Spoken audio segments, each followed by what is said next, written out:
morning. It's the Morning DNA. I'm Aaron Dash, the man of a single black shirt. She is Danae Hughes, the woman of a million distractions, and we are here to find out what today, February 13th. Yes, exactly. I just realized my I'm like where does my chair go? Danae is already. Am I tall? Am I taller than Aaron today? Am I shorter than Aaron? Depends on. Are you going to sit up? Don't sit up, Aaron. I just seem taller because I now have 2 inches of hair floof at the top. So you really do have to consider that when you're looking at like when you broadcast and where you are in the frame. Mm-hmm. Now that you have, I mean, it's really getting up there. It's nice. It's a dome. I went to my stylist this past week, and they were like, "Oh, now we're getting somewhere. Let's go." It's like, all right, glad you're having a good time. That's amazing. I don't know how I would feel about like, what does that mean? Like, if they're excited, then you get to continue to be the palette. Mm-hmm. Yeah, the hair which is what I've always told her. Like, you're it. the artist. I'm the canvas. So, you tell me. I have wanted very badly to go in and say like, okay, canvas me, do something. But then it's the maintenance after that. Right. And if they put any color in my hair, then it's just like, I'm looking at, $100 a visit or something crazy like that. So no, thank you. No, not, and that's also the one of those things. Like if she were like, hey, let's dye your hair, let's get it back to like the kind of the black or dark brown of when you were younger. The black of your shirt. I'd be like, no. No, I like my grays. Like let them grow. I've earned these stripes. These are my stripes. Bring them on. So there are things I would say no to, but as far as like length and cut and that kind of thing, I'm willing to experiment. If I don't like it, I'll tell her I don't like it. But so far, I'm learning how to, use a hair dryer and put it where I want it in the morning. So yeah, there you go. All right. All right. Okay. Well, we're gonna get you one of those like flat irons next, so you can begin to shape flat it. Iron. Yeah. We're gonna do all these things that the cool people do with their cool hair. The stage right now she's talking about is like blending the sides. So she says like the next couple months we'll be transitioning the sides to something. So I'm excited transitioning the sides. Mm-hmm. Yeah. I haven't had this much conversation about shaping anything since talking to a landscaper about the bushes in my front yard. Yes. Like they're like, we have to think long term. So we're gonna let this part do this, and then we're gonna let this part do that. Yeah. Yeah. Amazing. Yeah. Very cool. Well, good morning, everybody. Those of you who are joining in the live chat, and of course those of podcasting later. It's nice to hang out with you guys. Josh Zero and Lolly and Slab and Baby Slab not feeling well today. Hope you feel better. Castriff and Lucas and all of the others who I'm sure will be hanging out with us on various platforms. Thanks, guys, so much for joining us on this Monday. We're back. We did it. We did two. We've done 2 in a row. We're on a roll. I love the fact that we start off with hairstylist updates as opposed to this beautiful baby girl who's not showing. Why? Oh, there she is. Oh. Look, Aaron's a grandpa. So yes, that is a child of my child. He has earned his stripes on his head because one of them is now that he is a grandfather, and that's his little grandbaby. Yeah, she's adorable. I liked. We were texting over the weekend and hearing about like new parenting. And the lack of sleep, etc. Mm-hmm. Yeah, and how your guys are joining in on the helping raise. I remember my parents coming over to the house quite a bit. We lived 35, 40 miles from them when we had Iris, and so they like really had to make a trek to come out. But we lucked out, I feel, because Iris just was like, "Hey, what's up? Yeah, I'm gonna sleep for like 10 hours." So. Yeah, you had one of those babies. I did. We had one of those. Our second was like that, but the others all had a little more effort to them. Yeah. Mm-hmm. Mm-hmm. Yep. Yes, congratulations to you and your family and the Thank new you. parents. Thank you. People always ask grandparents, what are they going to call you? What are they going to call you? And my dad always wanted to be called grandfather, which I always thought was fun. Grandfather. So that one's taken, but I'm kind of down to either GPD, or Yeah, you know me. yes, exactly, or the Dice Father, or yeah, something like that. Instead of like the Godfather, it's the Dice Father. The Dice Father. Mm-hmm. Okay. Yeah. Okay. Yeah. Right. It was either those or progenitor general. So I think that might be a little bit too much, but yeah. You could just wait to see what the child calls you and then go with what the child calls you. No, because then it ends up just being and it's like, no, you're going to learn to speak. You're going to learn to enunciate. We are going to have civilized conversations by the time you are 18 months old. So Like, so with Iris, she called my dad Bobo just straight away. And so that became his name, Bobo. yeah. But then my mom, she kept waiting for something unique to pop out. And like it never did. So then she switched it. She mentioned call me Bommy. So we just started calling her Bommy, which is what she called her grandmother.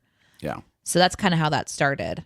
I think my mom might remember that differently, but essentially Papa was Iris's invention. Bommy was like a family invention. Right.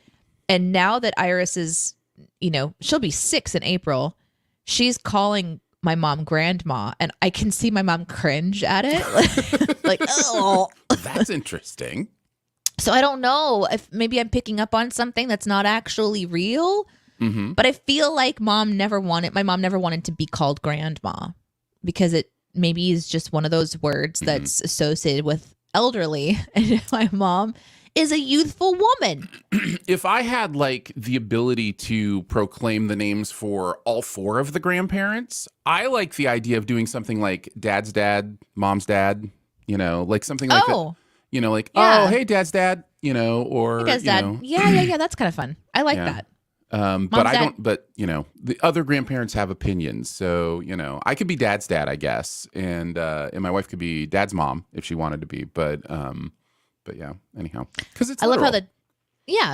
I like how the chat is. Well, you know what? Honestly, to finish my thought that just popped into my head before going into what the chat has been saying about names, I think that would be helpful because although it's fun, it's really fun when you first tell a little one that Bommy is my mom, and then watching Iris put the pieces together and like, wait, that's your mom and you're my mom? So it was kind of cool. Right. But if you just say, hey, it's mom's mom, and it's like, oh, well, Yeah. they've known all along. They don't get to have that funny like aha moment as to how we all have kind of like come to be on this planet. Anyway.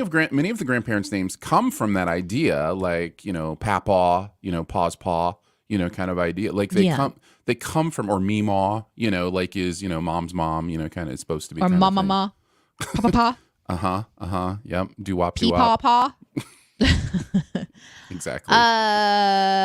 Castrov says, when I was younger, my grandpa on my mom's side had a special name for me, which was a family tradition. But then I started calling him the same thing and it stuck. Yeah. Kind of becomes a thing. Here's one from Josh that says, Kid Zero called my dad Buttmo when he was too young to pronounce grandpa. So now that's a thing. Well, there you go. There it is. I mean, I love it. Buttmo Why it not? is. Buttmo. Why not? Why not? I have mistakenly told Iris, I said, please don't let the dog lick your face because he also licks his butthole.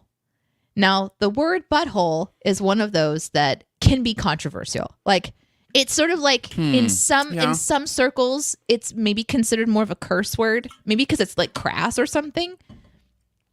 It's too literal. It's like it immediately makes you think of the thing, which is gross. Which is what you're supposed to do with words. Correct. They're supposed to be symbols. Yes.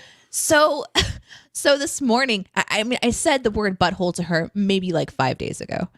And this morning, she's just like, I can't let this dog lick my face because he just licked his butthole. I was like, okay, she's going to take this word to school, you know, Yeah. to hangouts, conversations, and I'm going to be the mom.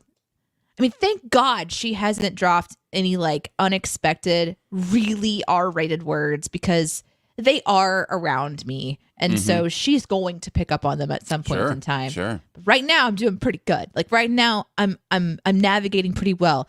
Butthole is as R-rated as we've gotten. So I feel like I'm doing a great job. Butthole's not R-rated.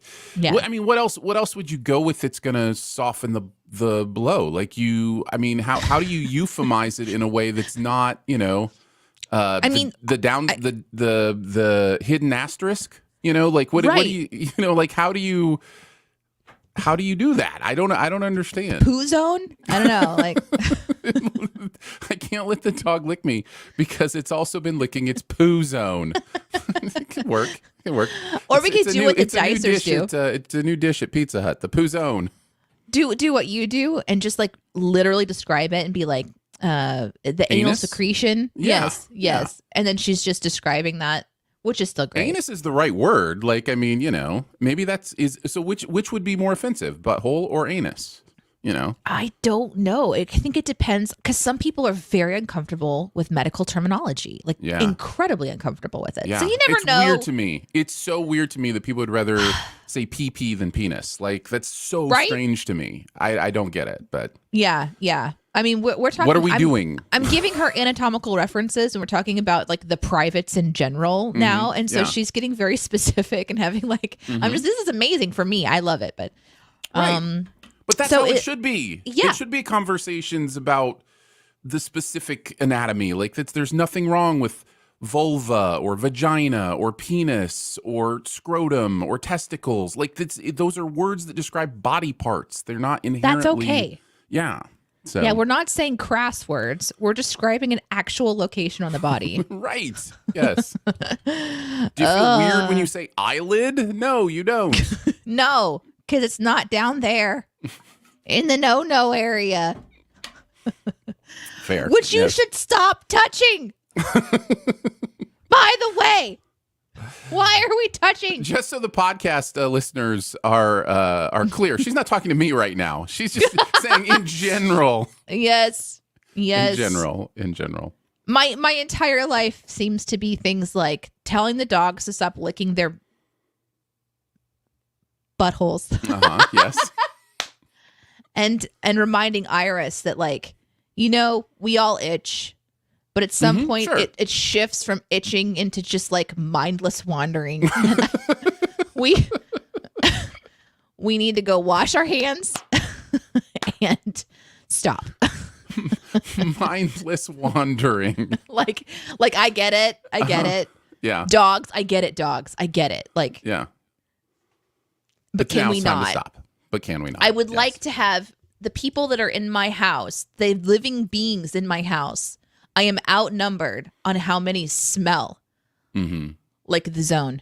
And I'm just like, I want to be around, you know, clean things. Welcome to the Morning DNA, guys. Welcome. Aaron, I have a question for you. Do you ever want, like, this would be our show if we were on radio, is just me having these sort of like parental revelations about just stuff that I didn't think about that. I didn't think I was going to be having these conversations, you know, but at the same time, I'm really, it's good. It's good to have these conversations. It really is. Oh, Lord. It really is. Well, do you want a shoe a dough? Yeah. All right. Let's go ahead and do that. We are going to do the DNA and you. We will have a D topic. That's a topic that Danae picks. An A topic. That's a topic that I pick.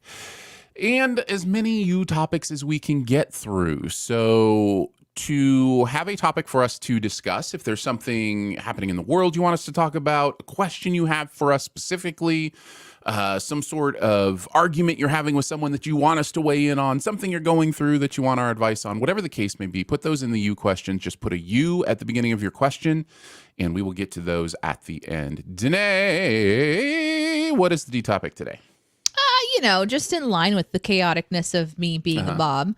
I just want to know, everybody, what is the longest amount of time that you've waited to put clothes away after washing them? Because I feel like I'm really encroaching upon some record breaking personally of clothes that are washed, prepped for hanging or folding, but they live somewhere other than where you would think to go find them. And I just feel like this is normal. I feel like everyone, has their moments when they can't, take it over the finish line, so to speak. But I just thought I'd just ask, what's your record? What's your personal record? Personal record. Because I'm going for record-breaking moments here in my life. I'm unapologetically, I suppose, living out of laundry baskets at the moment, and just things chucked into the washing machine and chucked. I've actually had to wash the washing machine, I think 3 times on one load because I just keep forgetting it's there. And then it sits and gets a little mildewy. And it gets, it's like, oh, I don't like that. So then you have to run it again. So this is kind of, in all areas of my life, chaos is reigning. But specifically in the area of clean clothing, it's just amazing how much energy it seems to take to actually put them somewhere once they're clean. And so I'm kind of like making fun. I'm like, all right, well, we'll just see what the record is. And so I thought I'd bring that. It's, definitely in the topic, the range of, I got too much stuff to do and I'm only one person. So we're going to let a lot of stuff go just to make sure that I'm fed and watered like a plant, This fits into the category that we get into sometimes where we make you feel better about your life, and also you help us feel better about our own. This is what I'm doing. Life as well. This will be the show for a while, guys. I'm just going to be sharing the downfalls of my life with you, hoping that you can relate somehow. Make me feel better. Aaron, what's your record? I think if we move past like college, right? Like, because I think I just lived out of, laundry hampers in college. I don't know that I put much away. Yeah. If we move past that, probably a week. Once it gets to about a week, I'm just going. But here's the thing you have to remember about me. If my clothes don't get put away because I just wear them after I wash them, because I only have, I have 1 pair of jeans and like 3 shirts. You know what I mean? Like this is how I live. So every week I wash those clothes and then I wear them, and the shirts I don't wear get hung up. But right, okay, yeah. So, but it's not a big job for me to put my clothes away because it just have to hang a couple shirts so up. many clothes. Yeah. So 1 week. Yeah, and that's usually workout stuff. Workout stuff I have more of. So I do all the and it smells, honestly. Correct. Like, so that has to get washed and usually put away. I don't usually pull workout stuff out of the basket. I usually do put that away. So that doesn't last too long. But I'm a bad example because, again, I don't wear many clothes. I don't have many clothes to wear, I guess is the better way to say that. Right. So the solution is that although I don't wear many clothes either, but I mean, true. I have 2 pieces of clothing on right now, so we're wearing. Yeah, like we're good. Yeah. Okay. What is your record? Do you have a record? Are you just asking for other people's choices? Well, like I'm working on it right now, and I just want to let you guys know I'm making progress in the record breaking department for how long it has been since I put clothing away. We're getting to about 3 weeks. Yeah. And it's great because I'm going into, so now I have like laundry baskets that are the clean ones, and then I have the laundry baskets that are the dirty ones. So I live out of the clean ones, and then they go into the dirty ones. And then also there's the clean ones that are in the dryer as well. So I have this, like, I know where everything, I know what is clean and what is dirty, but I don't know where anything is. And that's become the problem, is where are those pants?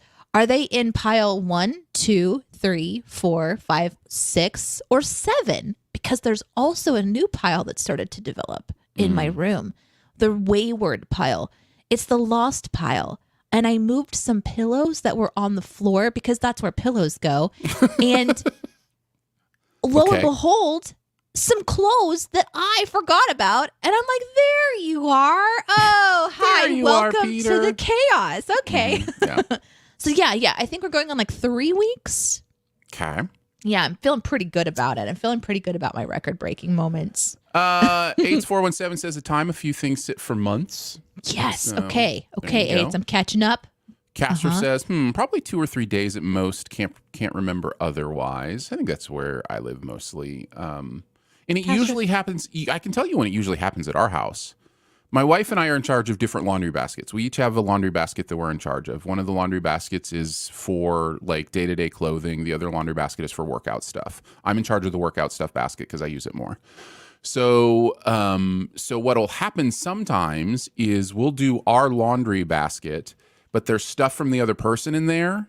So like my stuff will just sit in a basket for a few days before I realize, oh, I need to, put it away, kind of thing. So that's when it usually happens at our house. That's amazing. So you have 2 only? I have like 6 baskets. Maybe that's part of my, How do you need 6 laundry baskets? How is that? As a minimalist, this blows my mind. So I don't many understand what baskets. you would put in. Like I could put all my clothes. There are many clothes I don't wear just because I save old T-shirts or whatever. I could throw all of those clothes and get them all into 1, maybe 2 baskets. Like my entire clothes. Like, what do you do with 6 baskets? That's wild to me. Yeah, right? Well, I can tell you right now I use them for the organization of both clean and dirty clothes. And at times they're used for other organizational things like we're going to organize toys today and they become big bins for organization. Got it. Now, I want to also say just because I'm really enjoying just, unzipping the chaos of my life and sharing it with you all. There's also 6 more in the basement that are being used for other things. So we, I want to blame. Like you use them as storage containers. Yeah, and they're really handy, because they're just you can just pick them up. They have handles, guys. Yeah. So do storage containers. And I'm also very adept at using things that are not meant to be storage containers as laundry storage, like a brand new cool like wicker basket that you could use for other things. It is also for clothes right now. It's just everywhere. I live in clothes. My basket's it's like a wicker basket. Like a nest of clothes. I have a wicker basket for our workout laundry. Yep. Josh Zero says, I am one of those weirdos that actually likes to fold and put away laundry. I don't think that's weird. I think that's an amazing skill or thing that you spend time on that is important to you. I don't think that that's weird. Like Marie Kondo, right? Like there's just certain people that really enjoy going through specific tasks and it's very important to their routine. And I think it's awesome. Did you see when Marie Kondo was trending a few weeks ago, maybe a month ago, and people were getting on? Yeah, she's admitted that she has a dirty house too. Right. Well, because kids, right? Like she had a kid, and it changed things, and it's like, why are people upset about this? This is life. Like how? Like why? Why does that make her a hypocrite? That doesn't make her a hypocrite. No, I'm sure she still has a ton of things that she does to stay organized. It's just the organization has shifted because that's what happens. You have different priorities. I have no like Marie Kondo stock. I'm not invested in Marie Kondo. I just, as a human being, I look at that and I go, why are we so quick to want to like bring people down from their perch or whatever? It's like, I don't know. It's weird. Josh adds, I even hang a little sign in my closet and always hang washed items on one side of it. That way I can tell after a year which clothes I have not worn and then I donate them. Yeah. I love this. I love that have too. Clothes you don't wear. Doesn't make any sense to me. Because this one reminds me of something. Memories. Yep. Yeah, exactly. I just put it all over my face and oh, remember this? No, I don't really every time I go to my closet, I get to have all these memories. Yeah. Real asks, do you have one room that is all baskets? I probably could have a basket room. So it's called the laundry room. That's what that room should be. Oh my gosh. Yeah. Oh, this one's from Random. One thing people love more than a hero is to see a hero fail. You know what? That's exactly it. I want to share my fail stories. Yeah, but I don't think that's what they're saying. I think that's what they're saying. They're encouraging me, Aaron. No. You are being encouraged, but what I'm saying is that I think what they are saying is what I was talking about, which is this key thing where We like to tear people down from their perches. Like the only thing we like more than a hero is making sure that hero falls, like, Yeah. so it's unfortunate. About Marie Kondo? Yeah. Well, that's my topic for the day. Aaron, what's yours? Before we get on to mine, I do want to ask one question. Have you ever lived in a home that has laundry chutes instead of laundry baskets? Okay. Well, the answer is no. I have. But my grandmother had a laundry chute. And I thought that was pretty cool.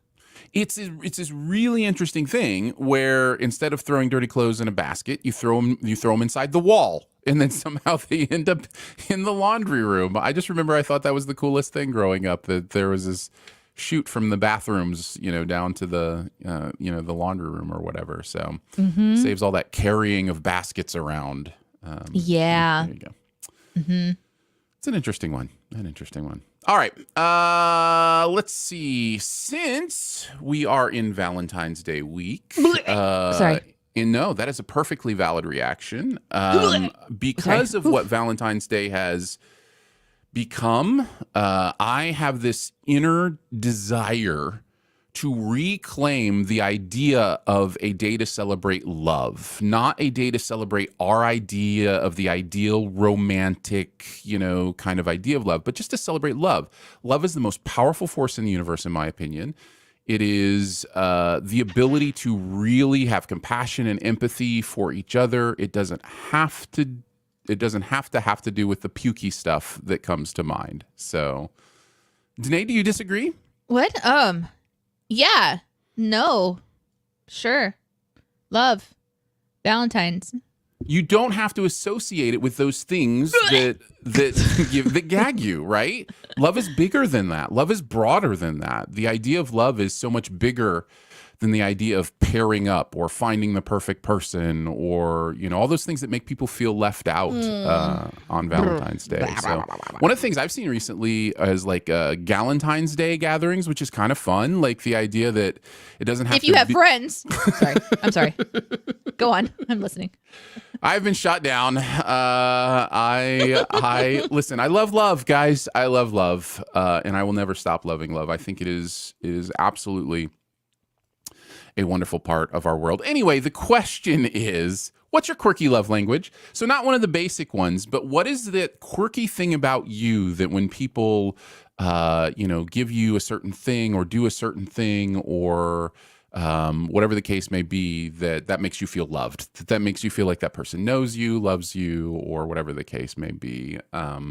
So yeah, outside of kind of the basics of like physical touch and giving gifts and those kind of things, it can be under that broad umbrella, but what's quirky specific to you? How do you feel love is the question. Yeah. For me, it's just this, put my laundry away, That's a big one for me. Then I really know that not only did you put it away, but you put it away the way that I want it put away. Mm-hmm. Because, I have some specifications. Obviously, things need to go in their place. But then, like, when they get there, there's a purpose within the place. Like, my short sleeve shirts go from no pattern into pattern and, into T-shirts. And they're usually organized by, like, which ones are the fabric is similar. So if someone could do that, man, wow, what love. That'd be some love, probably. That falls under the umbrella of acts of service, but that is a very specific, quirky, idea. That's exactly what we're talking about. I love that kind of stuff. I feel like Real Monkey's comment about that being too much effort is probably accurate, which is why it just means that Real Monkey doesn't love you. That's all that means. shall remain loveless in my life, and that's fine. Quirky loveless, I should say. One of the this kind of came to my mind because I've been finding recently that part of the way I express love these days is by taking pictures for people. I know this sounds weird, but there's as I have grown older and enjoyed, the pictures my phone can take, those kind of things, and experimented with framing and, different photographic things, different editing techniques, all those kind of things. I've really enjoyed taking pictures of people and then showing them to them and them going, oh, that's a great picture of us, or that's a great picture of me. And it feels like a way to love them. It feels like a way to, that's acts of service, sir. So Yes, it probably technically, falls. that's in the umbrella. Probably falls under that umbrella. Yeah, that is probably. That's why the love language book exists, because it says that everything falls under one of these umbrellas. But yes, Yeah. I have been enjoying doing that. Yeah, that's special. I like taking the people's pictures too, like when I'm out and about. But I have stopped asking as much because it does turn into something awkward every once in a while. It's like, yeah, I don't want to be that girl. You guys want me to take your picture? I'll take your picture if you want me to take your picture. Yeah, and so I feel like I'm kind of getting a little creepy. Josh says, my love language is allowing others to truly be themselves in my presence, not worrying about appearance, speech, entertainment. That's beautiful. I love that. That is definitely a big idea of what it means to love someone, is that there aren't those expectations that in any way you have to be a certain kind of way when you're around me. Yeah, that's a good one. I like that. I like that. That's nice. I like that. Let's see. Exactly, real. Candid photography is my favorite. You just have to get over the creepy feeling of taking photos of other people. That's exactly it. Yeah. Link says, I take my wife to work most of the day. She works so we have the morning together before we start off our day. So that's nice. I like that as well. Let's see. I like your idea, Aaron. I don't know. Look, I get it. I understand why people don't like the day, but I want to take it back. Love is important. I don't know. I don't think you can take back Valentine's Day because consumerism has taken over Valentine's Day because they created Valentine's Day. I feel like people just need to maybe be educated about the different kinds of love, like you were saying, and not love languages, because that's something that's I don't know. It's like the fast food chain restaurant of love conversations. You know, but there's so many different kinds of love. And I feel like that is an interesting conversation. But the word love in and of itself makes me cringe because it's just like almost meaningless because it has so many different meanings. And so unless, you know, like when we talk about defining things, it's one of your favorite things to do, Aaron, Absolutely. is to really be specific about your words. There's all these different kinds of love for people. And so I feel like the better thing to do is not just to take a day back or to try to infiltrate the day, but to spend time educating for the rest of our lives the different kinds of love that there is, so that if you say you love somebody, it actually has more meaning than just it being whatever that person interprets it. Because if I say, I love you, that someone's going to interpret what the word love means to them. And they're going to say, oh, she loves this person, and so that means this. So we have to get more specific about it, because as it is, love is annoying. I think and horrible. I think it's awful. Love is it's no, bad. You can't say those things. That's not true. I'm just being silly. But what you say is true in the fact that love, as you are defining it in the broad spectrum of what it means, is terrible, is bad. Like there is this it's confusing. It's just confusing. There is this idea that it's confusing because it's one word to describe so many different things, and that is a fault of the English language. And I don't know how that gets fixed other than using different words. But it's a nice simple word, and it becomes like a filler word, you know? It's very much a filler word. And it's such an important word too. So it's almost it's so we meaningful. Do this disservice. Like part of it is so meaningful. Yeah. But do I say I agape you? Like do we start to actually use the Greek words, you know? I feel like there should be a dictionary of all this different ways that people love each other. But maybe we just stop saying the word love and we just get as highly specific as we can to better identify what we're saying to someone. Like if when my friend comes over and I'm like, man, I just love you. Maybe I should be more specific about what that means to me. Because I storge you. Okay. that's like a companionship, like love, like right. Comfort. But I mean more like you coming and spending time with me today means so much to me. Here's why. And actually express why I had the feeling of quote unquote love, because it's so blanded out. I'm talking for myself, but also just from societal perspective. I love when someone says, I love you. okay, so that's interesting.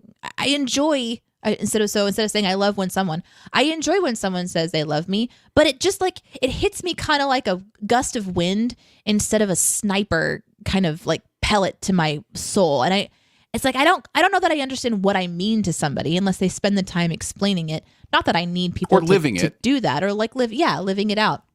It just seems to me like it's a simple way of saying I like you.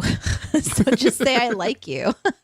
So it's been neutered. I enjoy in a lot of spending ways. time with you is to me more meaningful than someone saying I love you, because love to me is more complicated than that, I guess. Sometimes it means you're useful to me, and that's not great. Like, you know, sometimes when, like, if I say like I love this peanut butter and jelly sandwich, all that means is like I found it useful to taste the peanut butter and jelly sandwich, and you know, that's a very selfish form of love. So there are things under the category of love that are selfish, that are, you know, not necessarily. Right. Another great thing to talk about just in general is healthy selfishness. Sure. Uh-huh. I mean, who cares if you're being selfish? If you're not hurting anybody else like horribly, and I don't know how we got on the topic of selfishness and peanut butter. I missed a connection there. Can we go back?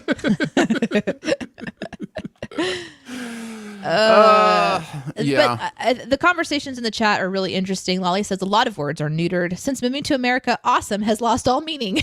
Yeah, there's just this sort of lack of specificity. And so you end up absorbing what you think people are saying instead of really spending time getting to know what they're saying.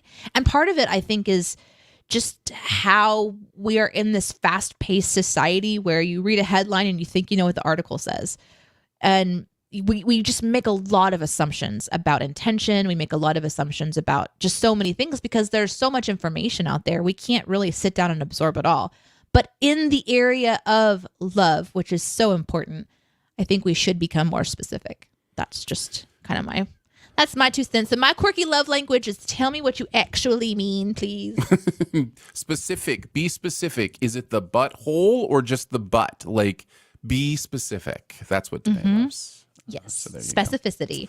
Yeah. If I say, what do you love about me? And you pause and have to think about it for a few minutes. Is it really that hard to figure something out? I don't know. I think so. I agree with you. I think for me, the reason it hurts so much is because when I say love, I know what I mean, right? And so even though it's a very neutered general term that is unfortunately it's a bad stand-in for so many of the things we mean when we say it, I know what I mean when I say it, and what I mean is this such an important thing to me and such a beautiful thing to me that I wish the word was as meaningful as the things that I think when I think of the word. So that's probably the optimist in me, but it is. I think you make a valid point, and I will never tell someone I love them again. Awesome. I feel like we're making progress today. We are making some serious progress. I am so excited right now. Thank you, Lolly. I appreciate that. All right, we ready for some you questions? Let's do it. All right, this is where we answer questions from you. If there's anything that you would like to know, anything you want to talk about, certainly lots going on in the world, certainly lots going on in our lives, whatever. I have an important question. Can you hear this? Yes. Yes. I heard a you little heard beep. that? Beep. It's working! Oh What's my working? gosh! Yay! I got a little thing. I did a little thing. I got a thing, and now I can do the thing. It's very exciting. Nice. Here's the first question for Link. You question and tips for traveling when going on vacation. Oh my gosh, this is a huge topic, Link. Like, what a huge topic, because it depends on where you're going. But I have been traveling a lot more lately, and Aaron actually has been front row seat for Danae acclimating from being a hater of travel to more of a lover of travel. Really? And by lover, I mean I can now appreciate parts of it that I would say did not tolerator. before. I don't know that I would say lover. I do pretty good. You do. I mean, comparatively. I love to travel. yeah. I have no qualms about saying. I'm sorry. Hold on. Let me figure out how to. I really enjoy traveling. It is something that is fun for me because I like a change of scenery. I like experiences. So for me, the main tip is wherever you're going, whatever the purpose is of that visit, find a way to have an experience you couldn't have anywhere else. So right, like food, like restaurants or something. Food that you couldn't eat anywhere else or very few other places. A museum you couldn't see anywhere else. A building you couldn't go to anywhere. You know, like a nudist beach you couldn't get away with anywhere else. Absolutely, 100%. So anywhere you go when you travel, I would prioritize trying to have those kind of experiences amongst the other reasons you're there. If you're there to see family or vacation or rest, do those things, but find a way to have an experience or two that you couldn't have anywhere else. That's my main tip. Yeah. Mine are more practical than that. Like I was thinking about it more from a practical perspective. So I really like yours, Aaron, because I think that that's important. Why are you traveling, and keeping that in mind helps the rest of my stress to kind of melt away. I have found that my greatest advice is make sure that your carry-on luggage doesn't have stupid fluffy pockets, because that is starting to become an issue on planes. Whereas this exact same luggage was fine the first time, it is no longer fine now on the same plane going back, because people's opinions are changed about how it will now fit into certain areas, which is confusing and frustrating. So stupid fluffy pockets, just make that carry-on luggage, the one that you get the freebie with your ticket or whatever. Get one of those little solid bulletproof little things that will last forever. Make sure those wheels can withstand lava, and just, like that's good. That's a good starter. And then you put inside of it clothes and toiletries in case your luggage decides to not be luggage that arrives anymore. So use it wisely, and make sure that you keep on your person your important items, and consider getting those really strange packs that strap to your body where where your most important documents are at all times. They're about 7 inches above your butthole, Thank you, Janae. It's important because then you can kind of for me, I can then relax a certain level of panic and begin to go down in the next levels of the discomforts of moving locations. I have very practical advice as well. And this is advice, if you don't follow, you're going to hear my voice in your head the second you realize you didn't follow this advice. If you are taking a water container of any sort on an airplane, be aware of how compression and air pressure impacts your water container. Yes. If you have a water bottle with a flip open lid and you have it closed when you take off and you open it at 3,000 feet, it is going to spray water all over the place. It is going to shoot out of there. Okay? Yeah, it is. Just so you're aware and remember this. Also, if you take a water bottle, make sure that it is closed before you heave your very heavy backpack up into the overhead bin over somebody else and squirt water all over them. Very good And they advice. panic thinking that you are attacking them with some sort of acid. That literally happened on our last trip. And after they had cooled down a little bit, I walked over and quietly said, if there's anything you want from the drink menu or the snack menu, just let me know. We've got you covered this flight. Because we just poured water all over them while trying to get the backpack up into the bin. So yes, secure your water, and also be aware when you get into the higher altitudes, it will want to pee all over you. Thank you. You're welcome. 8 says, if those UFOs are not from here, how will you welcome our new leaders? This is a great question. I would probably welcome them with a butterscotch cookie. An oatmeal scotchy. It's an oatmeal cookie with butterscotch. I feel like this is one of the greatest treats that I had growing up. My mom used to make them. The flavor of oatmeal and the vanilla and the butterscotch, right, 5 minutes out of the oven where they're still warm, but they've kind of become a cookie, but they're still a little doughy at the same time. I think this would be my welcome to earth moment. And then I would say, I love you, because then they can interpret. Okay. You stole mine right at the end. You understand this? That's what I was going to say. We are great minds. We think alike. Yes, I would tell them I love them, and then ask them how many words they have in their language for love. Yeah, and or see how it start with society. that question. Yeah, exactly. This was an interesting fact that came up in the chat earlier that we didn't post up on the screen. And for those of you listening to the podcast, we do throughout the show, like, put up other people's comments, and there's just conversations happening. So if you can ever join us for a live show on any of the platforms we stream at, we would love to have you. Castro says, I heard that the original Saint Valentine conducted marriage ceremonies to prevent people from being conscripted into the army. I did not know that. That's very interesting. That is interesting. Any other questions? Pop them up in the chat. Aaron. Yes. How's your week going to be this week? Do you get to decide that? Or is that is it going to be a crazy week, a wild week, as we kind of near the end of the show today? It's a busy work week. I have, Me too. I have a busy work week for sure. There will continue to be grandparenting moments, I'm sure.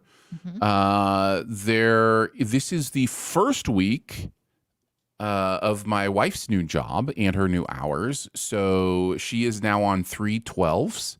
So she has, interesting. Okay. She'll have 4 days where she'll get to just study, for her classes and those kind of things. She's finishing up her nursing degree in 3 months. So that's coming quickly, but yeah, so she's starting the 3/12 thing, which sounds glorious to me. Like, if I worked a go to work job, like 3/12s would be how I want to do it. Like, I'll go be at work for 12 hours 3 times as opposed to going to work for 8 hours 5 times. Like that, that feels a lot better to me. It's a lot though, because her field that she's in is so intense. So there is that too, though, where it's not like, yeah, she's going to be exhausted it's on a those lot, 3 days, yeah. and she's going to want to go to bed early the nights before. But it's kind of nice because I will be eating dinner at a more reasonable time more nights of the week, like, that kind of thing, because we like to eat together, and so generally we wait till she's home, and that's been later. So yeah, it'll be interesting. So, but that starts this week, so just trying to figure that out and how all that looks. So this week for me is Iris's first Valentine celebration at a school. So we have to create the Valentine box and the Valentines to go in the Valentine's boxes. So it's like I'm in crafting parent mode. And then, of course, I've got a bigger workload this week. So it's going to be an interesting one. I asked her, I was like, Are you giving her Valentines that are like, I hate the word love, so I'm not going to say that. And, yeah, that's good. That's good. Oh, yeah. She's already told me that she's going to marry somebody in her class because and I heard her talking to herself the other day. She was talking about, like, we're friends, and I can't marry you. I won't be marrying you, but I'll hold you in my heart forever. And I'm like, okay, I'm doing good. I'm trying to transition her out of. So yeah, she's gonna have a very interesting Valentine's. It's just gonna be like, choose yourself, choose you. You're more important than somebody else's preferences of love. Yeah, and like, I'm gonna get a call from our teachers, I'm pretty sure. Yeah, her Valentine is you choose you. You. Yeah. That's how. Here's the last question for today's episode of the Morning DNA from Castrov. How was the sports last night? Did the ball go? It's interesting. I watched the end of the game because it was close. That's generally what I do if I don't have a rooting interest in a big game that everybody's watching. We are in Missouri, so it was a big deal to a lot of people around here. There were fireworks going off after the Chiefs won. There were. Last night. Yay. So it's interesting because I don't really care, but I do like watching close competitions. The way it ended was kind of because there was a penalty call that basically decided the game. So I don't really have much to talk about it other than I walked upstairs and my two adult sons who have been in Missouri for the last 12 years were playing chess together as opposed to watching the big football game or whatever. And I was like, I did well. Down your face. I did well.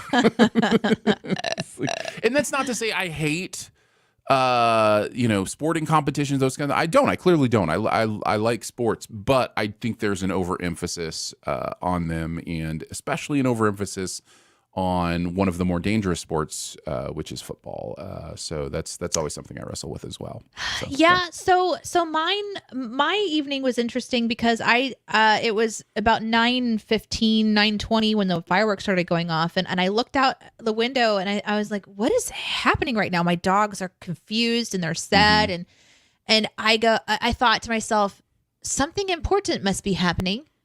And then I thought to myself, I saw a tweet earlier about while you're waiting for halftime or the halfway point, I think it said halfway point, check out this sale on skirts, because I get, ads for clothing. Sure. Because I've been doing I'm stressed out, so I'm going to go shopping and fill a whole bunch of carts that are meaningless and then not actually purchase them, which is really nice and therapeutic, quite honestly.